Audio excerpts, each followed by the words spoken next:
ধরা যাক কোনো একটা বিষয়ে তোমার ফলাফল খুব খারাপ হয়েছে। ফলাফলের জন্য অনেক কথা শুনতে হচ্ছে তোমাকে।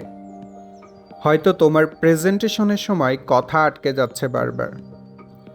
কেউ কিছু বলছে না, কিন্তু নিজের কাছেই লজ্জা লাগছে খারাপ করার জন্য।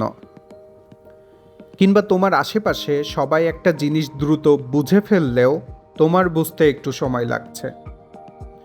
এমন অবস্থায় অনেকেই ধরে নেয় যে সম্পূর্ণ দোষ তাদের নিজের, তাকে দিয়ে কিছুই হবে না। এমন যদি তুমিও ভেবে থাকো, তাহলে তোমাকে একটি কথা বলতে চাই। আইনস্টাইনের এই উক্তি হয়তো সবাই শুনেছ যে একটি মাছকে যদি বানরের মতো গাছে চড়ার দক্ষতা দিয়ে মূল্যায়ন করা হয়, তাহলে মাছটা জীবনেও গাছে উঠতে পারবে না, উল্টো নিজেকে আজীবন অযোগ্য হিসেবে ধরে নেবে। এর মানে হচ্ছে সবাইকে একইভাবে মূল্যায়ন করা যায় না। কেউ দ্রুত বুঝে, কেউ ধীরে। কেউ বই পড়ে বেশি বুঝে, কেউ ক্লাসের লেকচার শুনে বেশি বুঝে।